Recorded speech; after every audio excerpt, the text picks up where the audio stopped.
Hi friends, welcome to மச்சி கப்பல். இன்னைக்கு இந்த வீடியோவில் என்ன பார்க்க போகிறோம் அப்படின்னா, என்னோட அண்ணன் ஐயப்ப சாமிக்கு மாலை போட்டிருந்தாங்க. இது 3வது வருஷங்க. ஸோ அதோட கட்டுக்கட்டை பற்றின வீடியோ தான் இது. அதுக்காக நாங்கள் போயிருந்த இடம் தான் காந்திபுரம்ல இருக்க சித்தாபுதூரில் ஐயப்பன் கோயிலுக்கு தாங்க போயிருந்தோம். நமக்கு பொதுவாக ஐயப்பன் கோயில்னாலே ஞாபகம் வருது சபரிமலை தாங்க. சபரிமலை எப்படியோ அதே மாதிரி 2வது சபரிமலைன்னு சொல்லக்கூடிய இடம் தான் கோயம்புத்தூர்ல இருக்கக்கூடிய இந்த சித்தாபுதூர் ஐயப்பன் கோயிலுங்க. ஸோ இதை பற்றி எனக்கு தெரிஞ்ச சில ஹிஸ்ட்ரியை நான் சொல்கிறேன். அதுக்கு முன்னாடி நம்ம வீடியோ இதுதான் ஃபர்ஸ்ட் டைம் நீங்கள் பார்க்குறீங்க அப்படின்னா மறக்காமல் நம்ம சேனலை சப்ஸ்கிரைப் பண்ணிடுங்க. சபரிமலை சீசன் ஸ்டார்ட் ஆனதுனால ஐயப்பன் கோயிலில் எங்கேயுமே நிற்க முடியாத அளவுக்கு கூட்டம் இருக்குங்க. அதுவும் நாங்கள் என்னைக்கு பண்ணியிருந்தோம் இந்த ஃபங்க்ஷன் அப்படின்னு பார்த்தீங்கன்னா கார்த்திகை தீபத்துக்கு அடுத்த நாள். பட் நாங்கள் ஈவினிங் பண்ணாமல் மத்தியானம் 2 மணி அந்த மாதிரி டைம் பண்ணதுனால கோயிலில் யாருமே இல்லைங்க. சொல்லப்போனால் நாங்கள் மட்டும் தான் இருந்தோம். போனோம், சிம்பிளாக பண்ணிட்டு வந்துட்டோம். ஏன்னா அண்ணா அன்னைக்கு சபரிமலை போகிறதுக்கு முன்னாடி எருமேலி போயிட்டு போகிறதா இருந்தது. ஸோ டைமோட காரணத்தால் சீக்கிரமாகவே பண்ணிட்டு கிளம்பிட்டாங்க. மற்றபடி இந்த கார்த்திகை சீசன் அப்படிங்கிறதுனால இந்த கோயிலுக்கு வந்தாலே விளக்கு பூஜைன்னு சொல்லி ஃபெஸ்டிவலாக ரொம்ப கிராண்டாக இருக்குங்க. சரி, இப்போ இந்த கோயிலை பற்றின ஹிஸ்ட்ரி என்னன்னு எனக்கு தெரிஞ்ச விஷயத்த உங்ககிட்ட நான் சொல்கிறேன். இதில் ஏதாவது தப்பு இருந்தால் மறக்காமல் கமெண்ட் பண்ணுங்கள். உங்களுக்கு இந்த கோயில் பற்றின ஹிஸ்ட்ரி ஏதாவது இன்னும் தெரிஞ்சாலும் மறக்காமல் கமெண்ட் பண்ணுங்கள். பொதுவாக ஐயப்ப சாமி அப்படின்னாலே கேரளாவோட சைடில் இருந்து தாங்க அந்த வழிபாடு தொடங்க ஆரம்பிச்சது. நம்ம ஊர்லலாம் பார்த்தீங்கன்னா நம்மளோட சாஸ்தா இல்லைன்னா குலதெய்வம்னு சொல்லி அவங்கள மட்டும் தான் நம்ம வணங்கிட்டு வந்தோம் இல்லைங்களா. அப்புறம் இப்படி நம்ம மக்கள்லாம் வந்து ஐயப்பன் சாமிக்கு மாலை போடுறதா இருக்கட்டும், இவ்வளோ தீவிரமாக அவங்கள வந்து வழிபடுறதா இருக்கட்டும், இதெல்லாம் எப்போ வந்தது அப்படின்னு பார்த்தீங்கன்னா, ஃபர்ஸ்ட் எல்லாம் பார்த்தீங்கன்னா கேரளாவுக்கு நம்ம ஊர் மக்கள்லாம் அடிக்கடி போவாங்க. எதுக்காக அப்படின்னு பார்த்தீங்கன்னா, கேரளாலாம் பார்த்தீங்கன்னா நாடகம்லாம் ரொம்ப அழகாக அரங்கேற்றுவாங்க. ஸோ அதை பார்க்கறதுக்காக நம்ம ஊர்ல நாடகம் பண்றவங்க எல்லாம் அங்கே போவாங்க. அப்படி போகும்போது அங்கே ஐயப்பன் அப்படிங்கிற ஒரு குலதெய்வம் இருக்கிற மாதிரியும் அவங்களோட ஹிஸ்டரியை வந்து ஒரு நாடகமாகவும் அங்கே செஞ்சு காமிச்சிருக்காங்க. அதை பார்த்துட்டு ரொம்ப அழகா இருக்கு, இதை நம்ம ஊர்லயும் பண்ணலாமே அப்படின்னு சொல்லிட்டு தான் ஃபர்ஸ்ட் ஐயப்பனோட ஹிஸ்டரியை பார்த்துட்டு நம்ம ஊர் மக்கள் எங்க நாடகம் வந்து பண்ண ஆரம்பிச்சாங்க. அதுவே போக போக அவங்களே அதை வந்து வழிபடவும் ஆரம்பிச்சாங்க. ஃபர்ஸ்ட் அப்படி ஸ்டார்ட் பண்ண முதல் இடம் தான் நம்ம கோயம்புத்தூர்ல இருக்கக்கூடிய இந்த சித்தாபுதூர் இடத்துக்கு தான் வந்து ஐயப்பனோட கோயில் வந்து ஆரம்பத்திலேயே இங்க வந்து கட்ட ஆரம்பிக்கல. ஃபர்ஸ்ட் வந்து ஐயப்பனோட பாடல்கள் வந்து பஜனையா பாடினது தான் இந்த இடம். ஸோ முதல்ல இதை வந்து பஜனையாக தான் இந்த இடத்த வந்து ஆரம்பிச்சிருக்காங்க. அப்புறம் தான் போக போக அது வந்து ரொம்ப என்ன சொல்றது, எல்லா மக்களும் வந்து அது வழிபட ஆரம்பிக்கிறாங்க அப்படின்னு தெரிஞ்ச உடனே அதுக்கப்புறம் கொஞ்சம் கொஞ்சமா இம்ப்ரூவ் பண்ண ஆரம்பிச்சுதான் இப்போ இந்த அளவுக்கு இந்த ஒரு 2வது சபரிமலை அப்படின்னு சொல்லக்கூடிய அளவுக்கு ஏகப்பட்ட மக்கள் வந்து இங்க வழிபடவும் செய்யறாங்க. ரொம்ப ஃபேமஸான கோயிலாகவும் இப்போ இந்த கோயில் வந்து அமைஞ்சிருக்கு. அது மட்டும் இல்லைங்க, இங்க இருக்கக்கூடிய விநாயகர், பகவதி, சிவன், குருவாயூரப்பன், முருகன் அப்படிங்கிற எல்லா சன்னதிகளுமே கேரள முறைப்படி தான் இருக்கும். ஏன் இங்க நவகிரக சன்னதி கூட இருக்குதுங்க.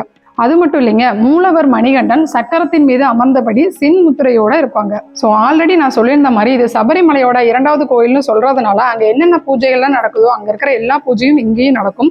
அங்க என்னென்ன விழாக்கள்லாம் கொண்டாடப்படுறாங்களோ அதே விழாக்கள் இங்கேயும் கொண்டாடப்படுவாங்க. இப்படிதான் பக்தர்கள் எல்லாருமே குழுவா சேர்ந்து ஐயப்பனுக்காக இங்க ஒரு கோயில் அமைக்கணும் அப்படிங்கிறத 1946 தான் திட்டமிட்டு இருக்காங்க. இருந்தாலும் 24 மார்ச் 1969 தான் இந்த கோயிலோட குடமுழுக்கு அப்படிங்கிறத பண்ணியிருக்காங்க. 1972 தான் கொடிமரம் அப்படிங்கிற முன்னாடி இருக்கிற அந்த பெரிய மரத்தை வந்து அமைச்சிருக்காங்க.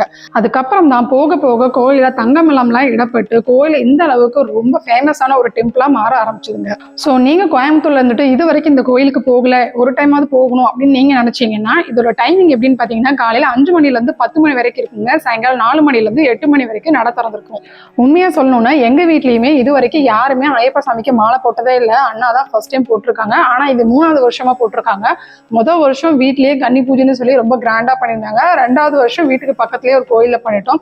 இதுதான் 3வது வருஷம். நாங்க ஆனா ஒவ்வொரு வருஷமும் சித்தாபுதூர்ல இருக்க இந்த ஐயப்பன் கோயிலுக்கு வந்துருவோம். பட் இந்த வருஷம் தான் இங்க கட்டுறதா பிளான் பண்ணி சடனா பிளான் பண்ணி நாங்க இங்க வந்திருந்தோம். அண்ணாக்கு இது 3வது வருஷம் அப்படிங்கறனால கட்டும் போது யாராவது ஒருத்தர் மனசுல எதையாவது வேண்டிட்டு ஒரு மணி ஒண்ணு வாங்கி கொடுக்கணும். அப்படி வாங்கி கொடுத்தா அவங்க என்ன நினைக்கிறாங்களோ அதெல்லாம் நடக்கும் அப்படிங்கிற மாதிரி ஒரு சாஸ்திரம் இருக்குன்னு சொல்றாங்க.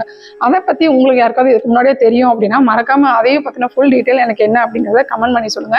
ஏன்னா அந்த மணி வாங்கி கொடுத்ததே பார்த்தீங்கன்னா நான் தான். எதுக்காக அந்த மணி வாங்கி கொடுக்கணும், என்ன ரீசன் அப்படிங்கிறது எனக்கு பெருசா தெரியல, நான் யார்கிட்டயும் கேட்கவும் இல்லை. ஸோ உங்களுக்கு இதை பத்தின டீட்டெயில் தெரிஞ்சது அப்படின்னா மறக்காம எனக்கு கமெண்ட் பண்ணுங்க.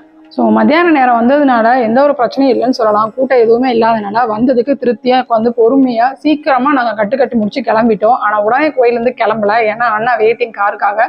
ஸோ அங்கேருந்து ஒரு 1 hour ஆகும் அப்படிங்கிறதுனால எல்லாரும் பொறுமையா இருந்து சாமி கும்பிட்டுட்டு லைனா பெரியவங்களோட குட்டீஸ் தாங்க எங்கள் வீட்டில் டிக்கெட்ஸே அதிகம். அதுவும் ஃபுல்லாக லேடிஸ் தான். லேடிஸ் ஹாஸ்டல் நாங்கள் போர்டு வைக்கலாம் அந்த அளவுக்கு எங்கள் வீட்டில் எங்கேயுமே பசங்களே கிடையாது, ஒன்லி லேடிஸ் மட்டும் தான். அது ரொம்ப சந்தோஷம். அப்போ தான் எங்கள் வீடு எப்போவுமே நிறைஞ்சாப்பில் இருந்துகிட்ருக்கு.